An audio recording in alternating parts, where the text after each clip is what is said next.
Well. Welcome to Black Men Speak. It's a podcast that highlights ordinary Black men doing extraordinary things. So I am your host, Keith Dent, and it has been a minute since I have seen all of you and talked to you, but just due to some other logistical things that I've had to do. But actually, tonight's guest, I'm glad that I'm doing the relaunch with them because.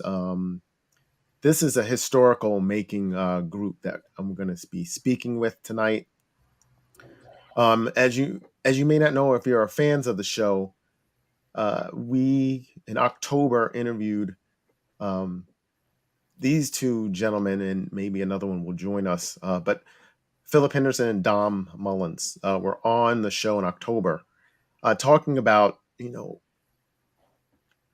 when you and I'm going to back up, but when you do some of the based on my platform. Uh, the goal is really to find interesting people and stories that you may never get a chance to hear. And so, as I was, doing my research and checking out, ordinary men doing extraordinary things, I came across this website, or was notified of this website called Full Circle Everest. So I was like, well, let me check this out.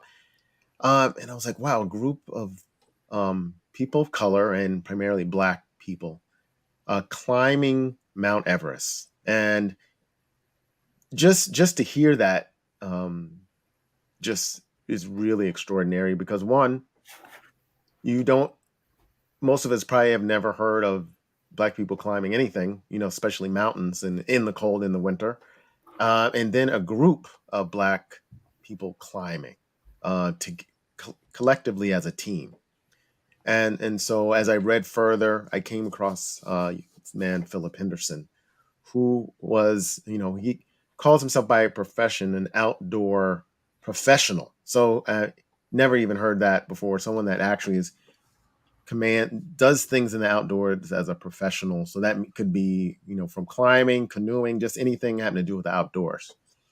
And as I read about the story, I just couldn't wait to have him on the show back in October. And then Don Mullins joined us, and he was in the military, and that's kind of where he, cut his chops, especially climbing, because he had to probably do a lot. He was in Afghanistan, and and then he was also an outdoorsman, and he couldn't wait, to join this. So I was really excited just to have them on the show, and so we're going to just, and this is back in October, so they actually, and I was a little bit upset that I didn't actually get to do the podcast while they were there. That would just have been historical, but definitely wanted to have them on just to talk about their journey. So if you hadn't heard, I mean, I know they were featured on, of course, national newscasts, but on May 12th, they completed the journey. 7 members from the group, which also includes 8 Sherpa, completed this history making climb. So we're going tonight. We're just going to debrief. We're going to talk about the show, and I'm just glad to have them on. Oh, and Dom, was off. He's in the green room. Just wanted to correct me. It was Iraq. So just wanted to give that plug right quick. But I'm going to bring them up. And Dom and Philip, thank you for being Yeah. on again. Seeing you again. You guys look like you are pretty much well rested now after that journey. And I think it started in, I think you guys left in January, February, I think, if I recall. Well, actually, that was kind of what we call a shakedown trip. That was a pre-trip in January. So we did, Oh, okay. most of us as a team. I think we were only minus one at the time. We went to Nepal in January, and we hiked about halfway to base camp, but really just to kind of get everybody familiar with the community and the food, logistics, all that kind of stuff. So then we came back and the climb actually started. We went back again. I think I flew out 2nd of April. Yeah, Okay. landed at Kathmandu the 4th of April. Yeah. So before we really get into it, but I just wanted to ask the question: is the climate drastically different from January until April when you guys started your climb, or is it pretty much the same? Oh, it's vastly different. So in January, you had more winter weather and more snowfall, and then by the time the expedition started in April, you had more spring weather. So a lot of the snow was melting, the rivers were swelling, um, and you could see more vegetation, especially on the lower areas in the Kumbu. So, um, but at that time, the wind dies down enough at the higher elevations of Everest so that you can actually have a summit window. Oh, okay. So there's actually a summit window. And what is that window? I mean, and I guess that's the time when you can actually reach the summit versus where it's just too dangerous. So what is that window for people that have never heard of that? So in those winter months, you'll see on Everest the winds are really high. Like if you had the opportunity to just look at the summit of Everest during the winter months, you could see the wind blowing off the summit. And at times like that, you can't summit, or it would be very difficult to summit. There are people who, attempt winter summits of mountains. But in the spring, you actually have opportunity where the wind dies down enough that you can actually um, exploit that window of opportunity and try to summit the mountain during that time. And it's a moving window. Oh, I I see. believe, yeah, I believe, Philip, it's usually like around actually the day that we summit, right? May 12th or May 15th or something. Well, that's kind of part of what's happening is those this changing, and it does change. It is a moving window every year. It's never exactly the same. But really, it's Everest is so high. It's really the jet stream. It's like it really is that high of wind, and like Dom says, in the winter you get up to 150, 170, almost 200-mile-an-hour winds up, up Oh, on wow. Okay. the Well, summit. yeah.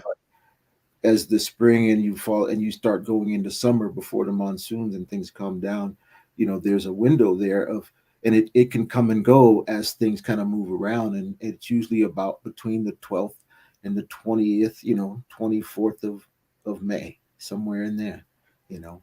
And so it's really hard, and I know we'll come back to this, but it's really hard to really determine exactly where that is. So you're communicating a lot with either with someone outside, who's a meteorologist who's looking at these things every day and feeding you, the forecast for like the next 4 or 5 days or so. Yeah.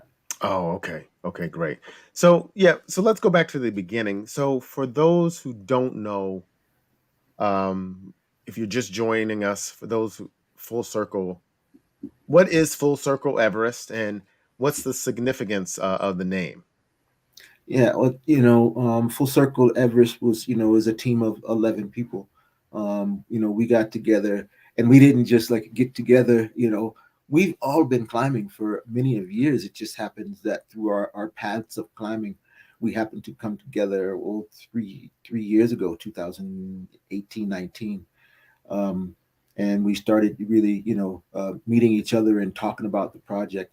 And the Full Circle name came from I've actually came up with that name years ago, and it really is about kind of completing this a cycle and keeping a cycle going at the same time of when we were coming up, we really don't have mentors. I'm kind of a mentor to to Dom and these guys, and saying I've been in the outdoor industry for 2 plus, almost 3 decades, actually 3 decades this summer. And I'm always willing to give back, and I always have been giving back to other people who are interested in getting outside at any level.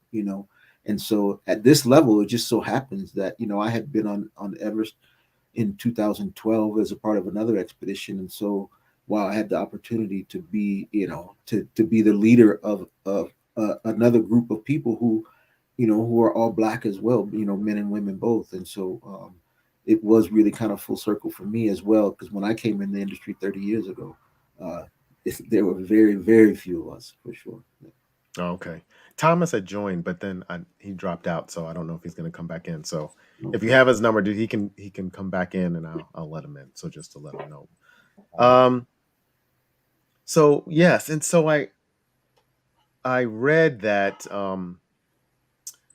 that there was you had I think you said a team of 11, but when the climb actually started, you had seven you had seven climbers that actually completed the summit with eight Sherpa guides.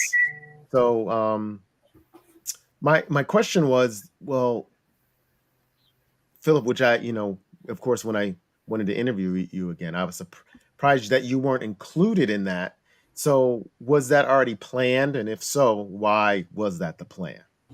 No, actually, it wasn't. It wasn't the plan. The plan was for me to climb high on the mountain with the rest of the team.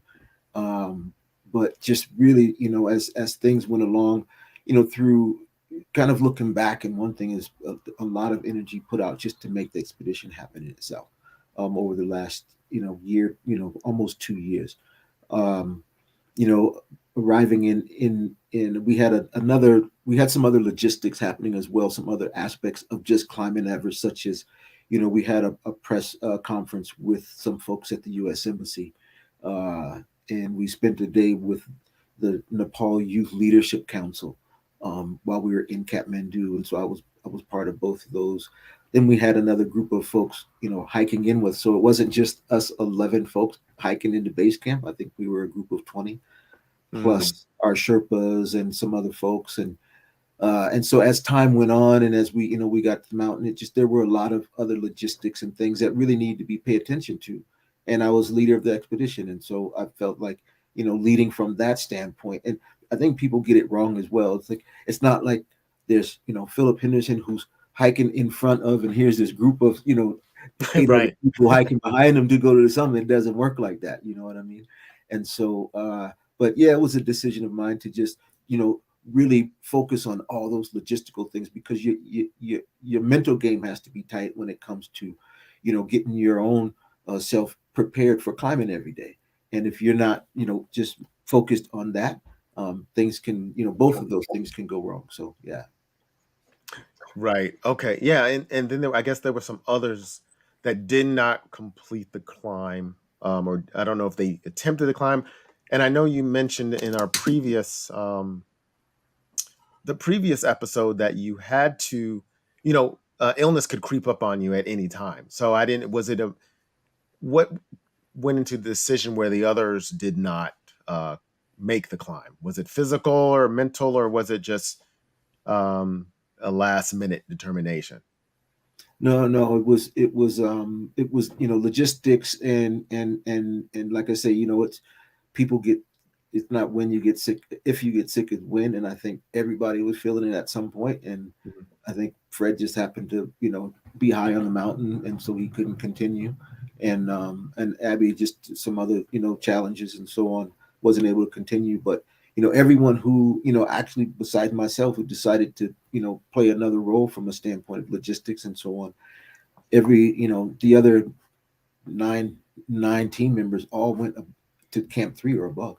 So it was I'd call that pretty successful, in that sense. Even for Abby, who went to camp 3, Fred went to camp 3, and everyone else summited. So Okay, great. And yeah. also, who's just joining us, Thomas Moore, another one of the climbers. Hey, Thomas, how you doing? Doing Thomas, well. How What's are up, you Tom? guys? good man. Good, man. Glad you joined us. Yeah, thanks for having me. Okay, great. So yeah, so before we get into everyone's individual, I wonder, and anybody can chime in. But so, what was the? Because I know we talked about the the reception, or what people felt prior to climbing. So, but when you got there, what was the overall reception that you received from the climbing community? I guess just seeing the climbing community, just seeing you walking in or preparing for this moment. What did you receive from that?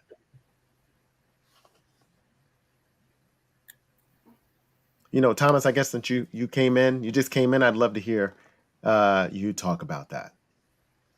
Um, I think we were received pretty well. There was a lot of like people knew about what we were doing.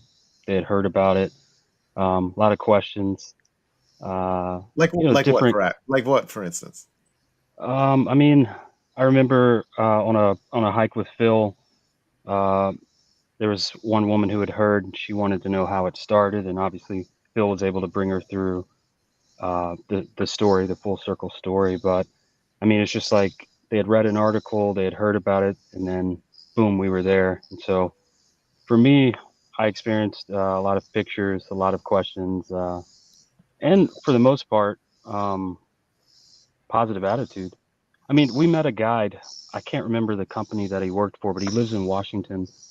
Um, in the first town that we got to, he saw us passing and just immediate was like, "Are you full circle?" I donated to that, and then he was just happy, like pumped for us. So Right. yeah, that was my experience.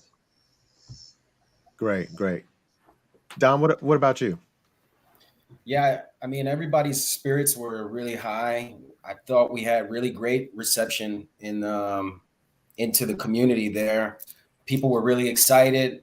I also had a experience on a number of occasions, like Thomas, where a person that I didn't know, just looked at me and suspected that I was part of the expedition and was like, "Hey, full circle." I even had two people walk up to me and say Phillip Henderson, and I was like, "No, but I know him." Yeah. So a lot of people knew about it. A lot of people were excited about it. We even had a number of visitors come into base camp to check us out. So I know, like, we had the first Native Kenyan, Black Kenyan Summit as well. KG, he was part of our team, and I believe we had something like, I don't know, maybe like 10 Kenyans come in. We to meet KG, yeah, and like Oh, wow. yeah, we had students from like an American university come. We had a number of different people who came just because they heard about the expedition. They were wanted to support us. They wanted to meet us. They donated to the campaign. So we had a lot of great support.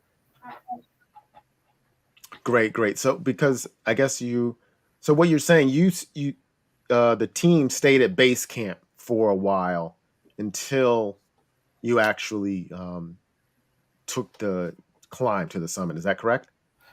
Well, it's not like you stay at base camp. You're climbing, for a couple of days, and then you're back in base camp for a couple of days. And so, Oh, I see. yeah, and so you're coming up, and it's all about you know looking at that summit, trying to figure out where that summit window, and preparing yourself to have climbed high up on the mountain, and then coming back and being rested, so that when that window comes, that you're ready, you're acclimated to those higher elevations. And so, like Oh, I Dominic, see.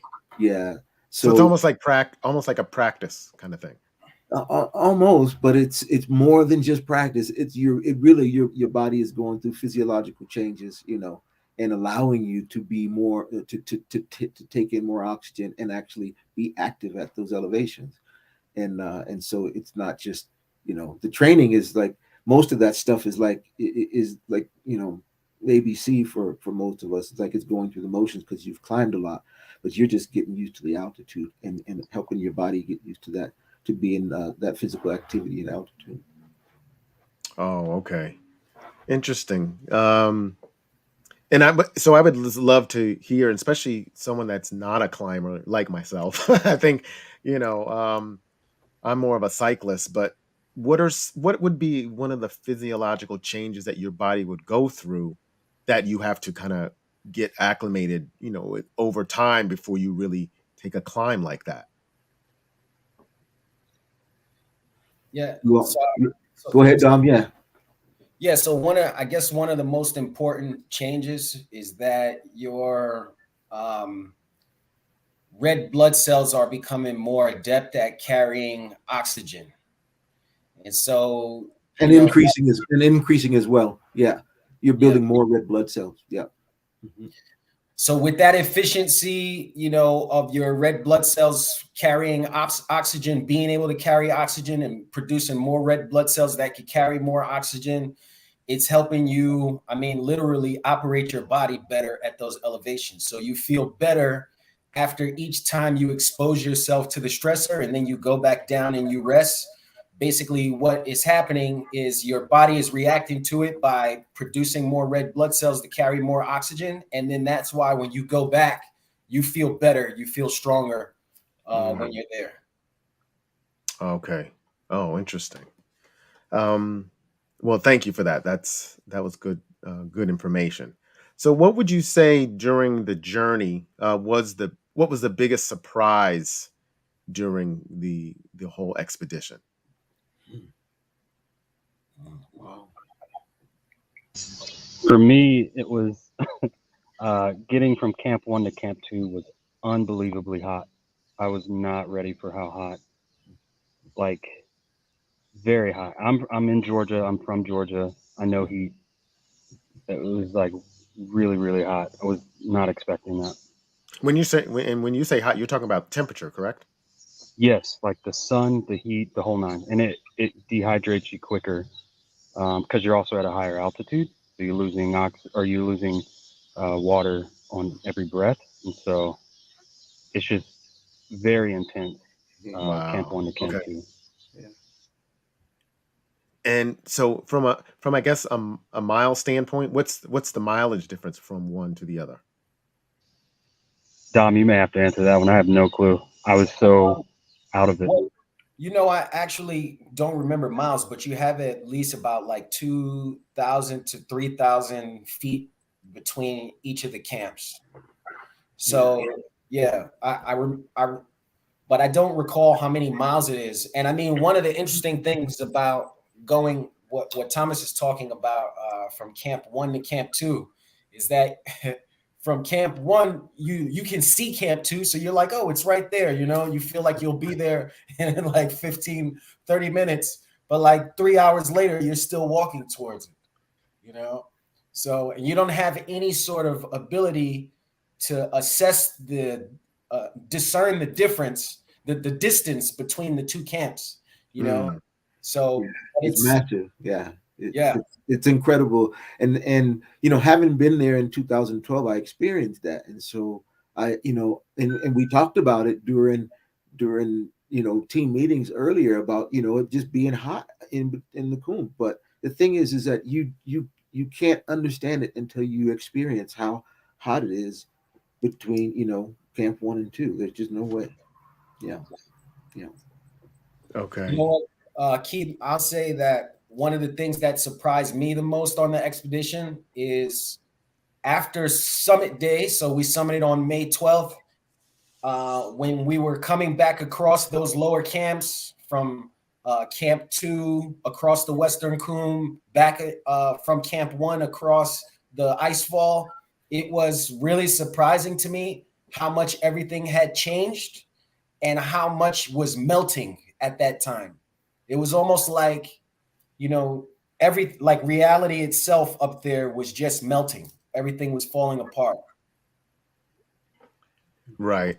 Well, I'll look at it differently. Or the sun was just shining down such um, with the historicalness of the expedition, and so you can think of it like that too. Um, or, or the time just went by, took so much time that you're like, wow, it took, the change could happen. But I'm sure Yeah. from a deeper perspective, it's probably a climate change issue, Well, I which would, I would, I would back, what Dom said is this bigger, the biggest thing for me as well. And, I had a different perspective because I was there 10 years ago. And so, I went into the ice fall a couple times. Um, and, just hiked around in base camp and so on. And it's a very noticeable difference in 10 years of the amount mm, of, of of ice that has melted in the Kumbu ice, in the lower Kumbu ice fall for sure. Um, it's a noticeable difference, and wow, the timing and of when things are melting, they're melting out a lot earlier in the season. Um, the rivers that you have to cross, to get high in the mountain are swollen. You got you got to get creative about crossing them. You know, um, and I that was just about to say that to back them. yeah. You for on one rotation, I remember getting back to base camp, but the route had changed. Like the trail that you take into the icefall had changed coming back because of what Phil's talking about. The river and the heat had melted out the trail. So to make it safe, they had to change it. And that's a great segue because who would actually make that determination? Is there a, I guess for lack of a better word, a pack leader that actually says, well, we can't go this way, we're going to have to go this way, or is it done by radio where some guides are kind of go in advance to kind of map Yeah, the way? I've seen certain things where they kind of map it out ahead of time, but I'd love to hear how that works. there's a group. There's a group of folks. If I run into the other room, I happen to get a hat from them this year. But they're called the Ice Doctors, and they set the route from base camp through up to Camp Two, basically. And they're in the ice fall first every day, and they're going in and checking things out because again, it's a glacier, so it's moving. And so things do Mm, change, and the route that was there yesterday may not be there tomorrow. And so they're there early in the morning, 2, 3 o'clock in the morning, or midnight, 10 o'clock at night this year because it was so warm that everyone was hiking and leaving camp at 1, 2 o'clock in the morning. So that means the ice doctors had to be in the ice fall at at midnight or 11. So they're the ones who really notice those changes and fix the route so that so it doesn't change drastically in that sense, but a ladder might fall, or like Dom was like um, Thomas was saying, the route to get across the river may change, and or anybody can do that, but they're the ones who's getting up first in the morning and are responsible for that. And they, man, those guys are good. They stay on the job and make it happen. Yeah. oh, amazing. Okay. Um, Good to know because I would think you would definitely, if you definitely need a guide to kind of someone that goes ahead and kind of maps out the route for you because I mean you don't want to get stuck for one or go. It's already dangerous enough, and so the Yeah. fact that there is someone that goes ahead is great. But you might go through. I mean, Thomas, Dom, did either one of you come through any part of the ice fall by yourself? Without someone at any point in time.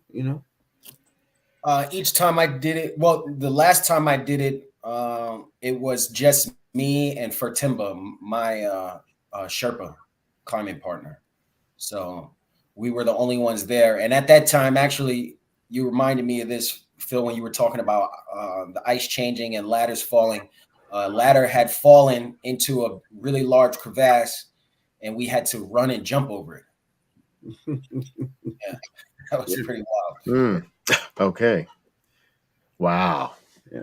Um, so that leads to my kind of next question. I think when we just the actual I guess it's different when you're maybe climbing and you're with maybe one other person or a few other people. You kind of work together, but with a group this large, I'm sure there was some surprise um, that we as Black people working together to achieve this goal. So, what does it say, or where we can get a group of people from all different backgrounds to work together and achieve a goal with something this dangerous? Does it say anything to the just community as a whole? We're going through a lot of kind of treacherous times in our country right now. Um, climate change, COVID, the inflation that's really affecting our communities. Does something like this um, kind of add a little extra significance to our communities as a whole? I mean, I'd say so.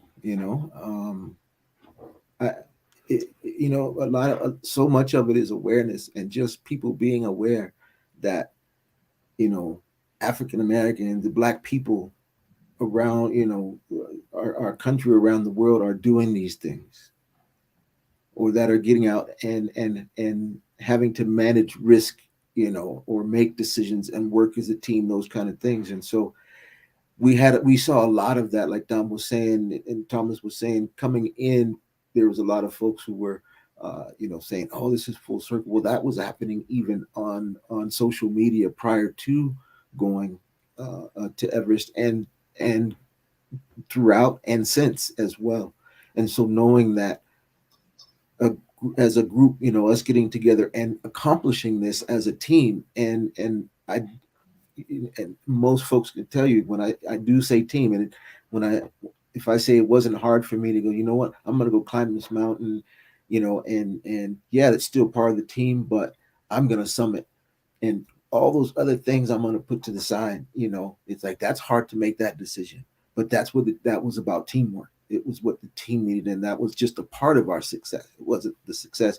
Everybody still had to put one foot in front of the other, and there's so many other things to manage as well. So I think even a lot of without talking about a lot of things, we still knew what folks had to do, to prepare. Like, oh, we're leaving tomorrow at 1 o'clock for this next rotation, and they know it's going to be hot between camp, the camp 1 and 2, and like they're looking out for each other up high, and then we're communicating via radio and so on. And that to do that on the basically the center stage of mountaineering as a group of Black people, um, that's that makes people aware of what people can do, period, regardless of what color they are. Then you have to make them aware of the significance of it and how many people had climbed Everest, up to this 2022 in its history, you know. Mm, So great. Anyone else like to add anything to that? Yeah, I think that the community that we showed amongst the team members, and this is the um, American and Kenyan full circle members, and also the Nepalese and Sherpa team members. Like we were all just one, big cohesive group looking out for each other on the mountain. And I think that, there is a lot of value in us, working together and building a successful expedition together. So the teamwork aspect of it was really essential. It was really great to have a community up there and not just be, a singular climber, let's say, paying a guiding service to help you summit the mountain, but it was enjoyable, just hanging out with the team members at times, and at times when like it showed that the community aspect was most important were like some of the most difficult times of the expedition, when we were losing members, when we were, you know, tired after a push from one camp to another, we were exhausted, when we were, all sort of commiserating about, our health and, how the elevation was wearing on us at the moment. It was times like that, companionship of the team members was really essential, was really important. So I think that there is a great um, lesson in that, or even symbol in that, of people of color, being there at their athletic and professional best on the mountain and working together to achieve a common goal. I think that that's I think that that in itself is exceptional.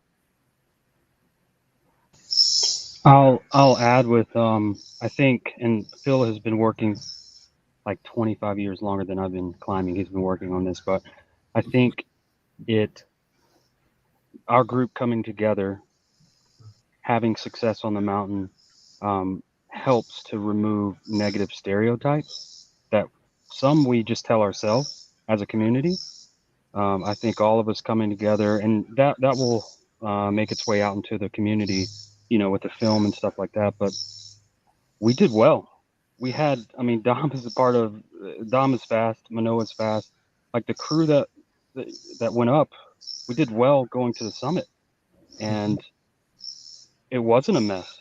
No one died. We all were super safe, super caring, and super healthy going up. And I think that in the long term for our community will help to dispel some of the false narratives and stereotypes. And I also think that Um, it will also help with maybe getting people to ask why. Like, why were we?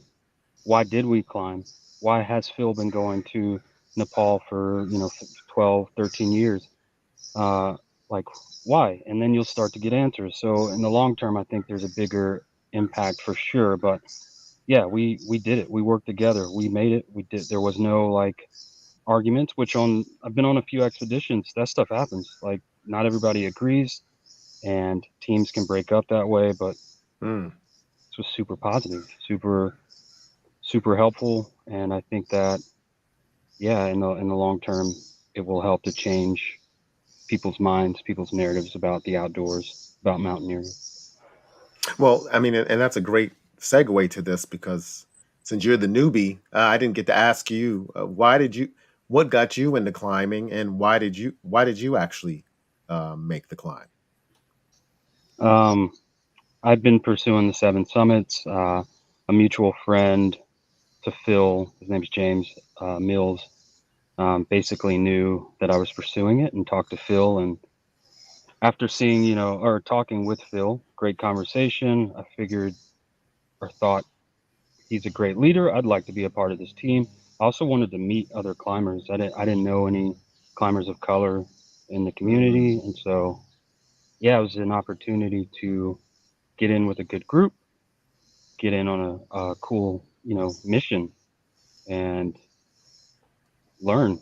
That was that was it. I get to learn from Dom, from Manoa, the team, Fred, obviously Phil, the whole crew. So And and what I love about that answer, and I didn't get to mention this last time because I think Dom also mentioned this because he's from the East Coast, and in the fact that when he used to do climbs in New England and such, he was the only black climber, but he climbed anyway because he was passionate about that. And a lot of times in our community, when we may have a, let's say, an unusual passion or a gift, we won't pursue those gifts because we don't have other people of color around us that do those things. So we'll put it to the side until we eventually find someone. But what I loved about your stories is that you still pursued those gifts, and because you loved it, and the fact that you didn't let the fact there were no people of color stand in your way of pursuing that. So I really applaud that, because I think I've seen in the past where, especially young people, they may not partake on a certain thing because their friends aren't doing it, or they don't have someone that they can look to for support. But if this in itself hopefully will show people that, look, a gift that you have inside that may be unusual, you pursue that because there'll be someone out there that will look like you, that enjoys it. So yeah, I I think Yeah, I I think think the initial first people to do something in a category, whether it's mountaineering or adventure of any sort, you have to have a pioneering spirit. And normally, the pioneering spirit is coupled with a good mentor. And so, being able to have those come together, that's how people like us get into this. And then the next generation and the next generation, it'll change a little bit, but you got to have you know, an inquisitive mind and question and wonder if this can happen and then go after it. And then normally you're able to meet like a mentor to see it through. right. Well, go ahead, Phil. I was going to say, if you, I mean, as I go through each of us, you think about it. It's not. I don't think one team member, had they not made that step of, you know, doesn't matter to me if I'm the only person. I'm still going to pursue this because I'm passionate about it. Each of us, each team member, if one of us, we wouldn't have this team. It wouldn't. We wouldn't have been here. So that just goes to show you the steps that one must be willing to take. And at some point we in our lives we were all willing to take that, and so now we become, that other folks look to, that mentor, that role model. We become that, um just by taking that step, that other. And I agree. I've always said there are people out there who think they're like, I want to do this, but because they don't see people like them doing it, you know but now we're creating more of a community of people who are doing this, and so this next generation has something to look to. You have there's a great climbing program in Memphis, Tennessee, Memphis Rocks. There's a climbing gym right in the hood, and so these kids have a place to go. And young kids can be mentored by the older kids who can and right there in the city, and so they can do that. We can't do that, so hopefully, through social media, through this expedition, and the platform that we have with that we can reach those people. And we have, as a result of the expedition, that we saw even hiking in, people from Kenya coming into our camp, people from Germany saying, oh, I followed you on Instagram, folks from South America, from the community of Nepal. And so I really looked at it as we didn't plan it, but it was something so positive coming out of where we have been in globally in the last 2 years, that it just resonates with a lot of people for a lot of reasons, and it was super positive. And then we were successful, like Thomas was saying, we weren't a junk show. We ran a good expedition, and that was a part of all of our teamwork from the time that we probably met in Uray in 2019 to say, yeah, hey, let's do this, until the time that we got back to the US, or back to Kathmandu, that we were all professional, we put in the work to make it happen, and then luck comes into play, but that's a lot of work and a lot of things all of us had to do for a lot of years to make that happen. Right. Right. So to put all that in and then have it be historical in that sense, we didn't start off, I didn't start off 30 years ago saying, hey, I want to make history. I don't think any of us did that, you know. Right. So that even so you add Everest and ice and history on, that's more than icing on a cake to be Yeah. be part of, Abs- you know. So so that's, to me, that's the ultimate in teamwork. Um with in for me in 3 decades, but also in mountaineering on that scale, to be successful and to do the other things that we did, to inspire folks. And we had, like I think Dom mentioned, we had some folks from Central Wyoming College, from the Native American community, from the Shoshone and Arapaho nations come in and hike in. So providing opportunities for, young 20-year-old, college students from, Native American to hike to base camp, to Everest Base Camp, just inspires even a greater community as well. So there's a lot of things that came out of it that I mean, I'm super proud to just be a part of it, let right. alone to be, the leader of the expedition. Is that I'm just a part of it. Yeah.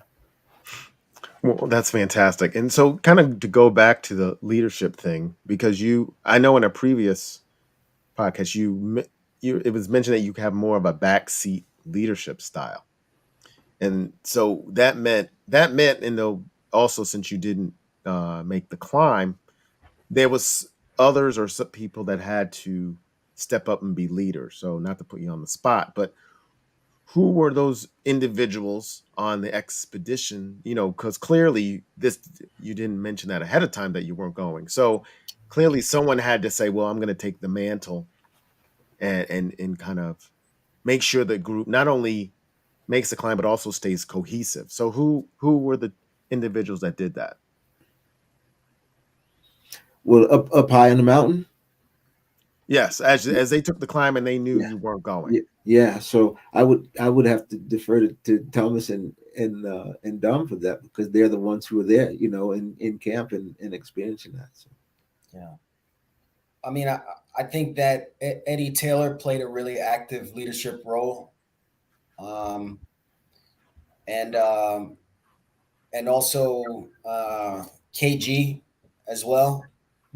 But there is also another team member who is basically who is in a very important and essential position in terms of planning the logistics and the movement up the mountain, and that's the Sirdar. And so this is a person who organizes all of the Nepalese and Sherpa team members. And our Sirdar was Panudu, and he was a very important link in the chain, if you will. So, between the leadership roles played by those three individuals, certainly Eddie Taylor, KG, and Panudu, as we were moving higher up on the mountain, um, those that helped us sort of stay together. It helped us relay messages, keep good communication between the group and good communication back with base camp uh, with Phillip. Oh, that's great. Um, and that's good to hear, and I'm sure, um, Phil, that made you proud. The fact that, because there can be, I mean, all of the planning that went into this, and then have knowing that you were taking a step back, and then there's no, and I don't think this is you personally, but you also lose the control of everything. Yeah. So all of that planning had gone into it, and then it's like, okay, I have to relinquish control and trust that all the work that I put in is going to pay off. Mhm. The thing about it is that that's kind of happening all along anyway. So all throughout the planning phase, I mean, I can go back to Dom and I sitting and starting to build our pitch deck in terms of trying to, our fundraising campaign way back then. So when I even talking about a backseat leadership style and so on, it's like, yeah, I'm here, and I'm sending the invites for Zoom calls every week and making sure these things are going together and talking to folks in Nepal and other things, but other folks are also doing things. And so it's not like I'm doing everything and then all of a sudden, okay, I'm not going, so someone else take the reins. It's like other folks are always, I'm always delegating other things. I know KG was doing first aid kits already, and so he had also did some team building stuff way back in January when we were in Mm, Nepal. And so being able to delegate those things and kind of taking a step back and observing, how the team is doing and kind of what is needed is what I'm talking about in terms of having a backseat leadership style. But I right. can also step up at any point, which sometimes you have to do that and just make a call and say, hey, this is what we're doing, and here's the reasons why. But all along the way, people are doing other things, even if it's a small thing, like hey, what are we having for dinner tonight? It's like, Dom, can you take care of that? And Dom steps up and says, hey, y'all, let's get together and figure out what we're going to do for dinner this evening.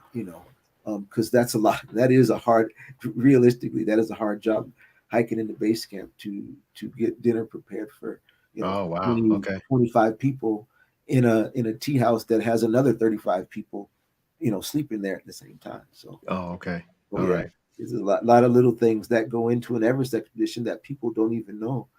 Um, that and that's just getting to base camp. So yeah. Right. Well, that's why we're here today, just for folks to know what's going on. So when I just watched over the last show before I came in. I had a thought, and I don't know if there's a reason, but I know Conrad Anker was really instrumental in a lot of the linkages of folks. Um, and so I thought, well, I was wondering if did he actually even approach to want to go on a climb like this, because this is a historical climb. Did he actually ask you, Phil, would you mind, or and I'm not sure how it works. Would you mind if I also climbed just to be Yeah. a part of that, or and if not, is that how it works, or is it, once you form your team, that's it? No, no, no. Conrad, man, you're right. He has played a huge mentor role in a lot of us, with a lot of us in terms of our climbing careers. And for this expedition itself, Conrad has always been. He's like, man, this is your expedition. You guys got this. I'm in the back seat. I'm here as to just help and advise if you need. I'm here if you need me. But it's your expedition. You Hmm. guys go for it, and I'm here. And he was that way from day one. Always supportive. I can't say enough about how supportive Conrad has been, and the part that he plays in numerous of our aspects of our climbing careers, plus the expedition itself, as well as other areas in my life as well. So yeah. Great, great. And so just a couple more questions. The other thing was that I know part of the goal or what you hoped to come out of this was that the demystifying of outdoor sports, the outdoor sports landscape for people of color. So, and you said it was, it's kind of been a slow. And I think you use a cruise ship for some time. Yeah, Um, yeah. but with the completion of the mission, have you found that this demystification has gone faster than you thought it would, or is it still kind of at that slow pace? No, man, I think we just hit the gas a little bit. That's all. Um, it is. We're a clog in the wheel. There are so many things that are making this boat, this cruise ship head in that other direction. It is turned for damn sure. You know what I'm saying? Mm, It's turned in the other direction now. It's on its way. And there's so many other programs that are helping with that, and we're a part of that. It just Everest is it's an icon, uh, in itself. Just Everest, just an Everest expedition, a, a black expedition, an all black expedition on Everest, and with the outcome that we have, that does carry some weight and move it a little bit more and probably a little bit faster than we even thought. Um, but mhm. it's not like, okay, now it's full steam ahead and Right, things right. have changed. You're like, no, that's still gonna take some time and effort on both sides. You know what I mean? And like, what does that change mean too? And are we talking just mountaineering, or are we talking, high altitude mountaineering? Or are we talking in the outdoors in general? There's so many ways that we can do that, but damn sure I know. I'm telling you that a lot of people have changed their mentality and their narrative about who belongs, who's doing it, who can do it, who should do it, and who will be doing it in the future. Great. Anyone, anything to add on that from anyone? Tom or Dom?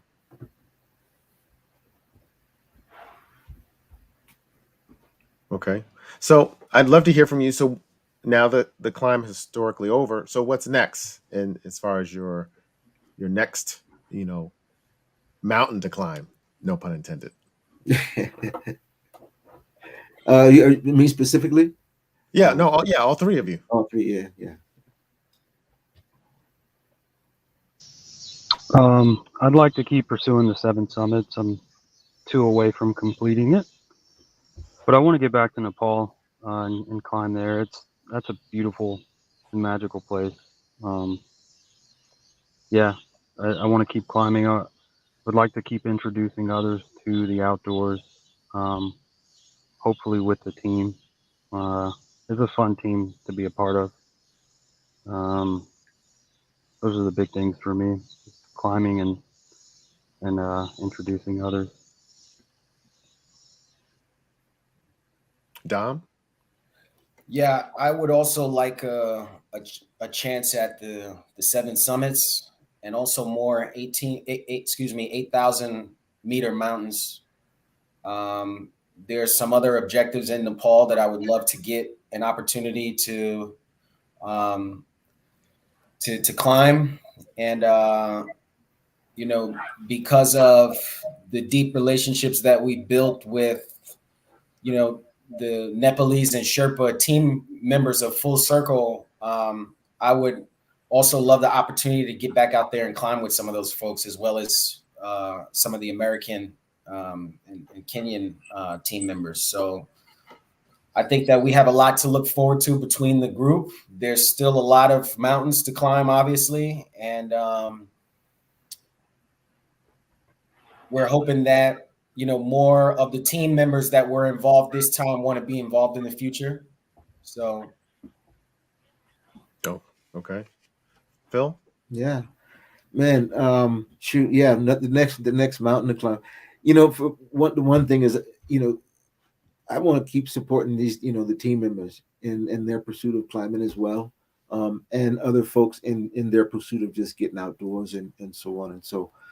Even previous to the expedition, I had looked at starting a nonprofit, and so that's where my energy is getting put. That's what's next for me. The next mountain is the nonprofit Full Circle Expeditions Incorporated, and really, being a big player in providing avenues and opportunities for more black people and people of color to get outside. That's really what Full Circle expeditions is about. And so Full Circle Everest expeditions was really the is that the tip of the iceberg in a sense for the expedition, for the nonprofit itself, in that people are aware that they can get outside and do things and that the outdoors is for them. And so my my not it hasn't really been a dream, but I've thought about it for a lot of years in saying, to provide, an opportunity for people of color to be comfortable in the outdoors and learning in the outdoors. And so that's really what Full Circle Expedition is about, is providing that platform for people to be comfortable. Yeah. Great, great. Um, Two more things. If you could just, because we're getting ready to wrap up, but what if you could only use one word to describe the whole experience? What word would that be?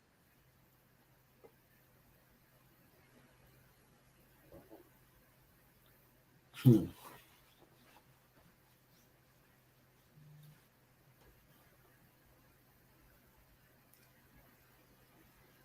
That's how I am. I'm speechless, man.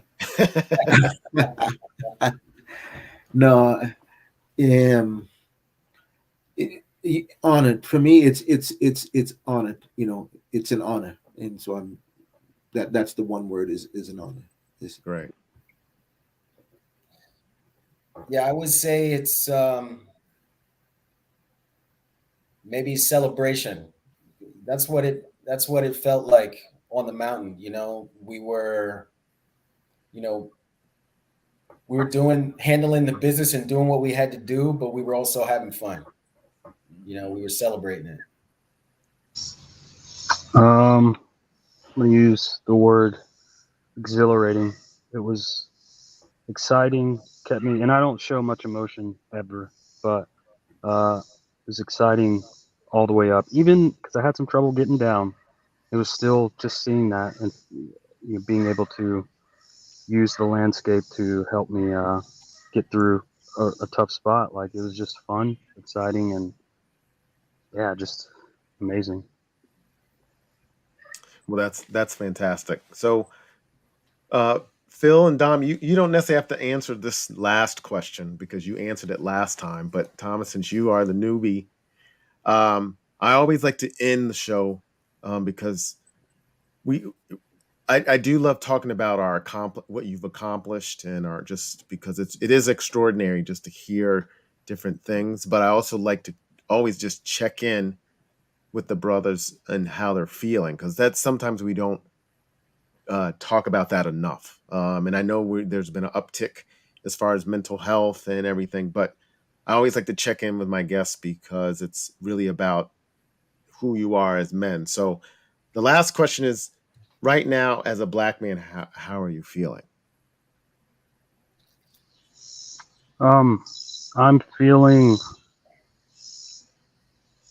uh, basically.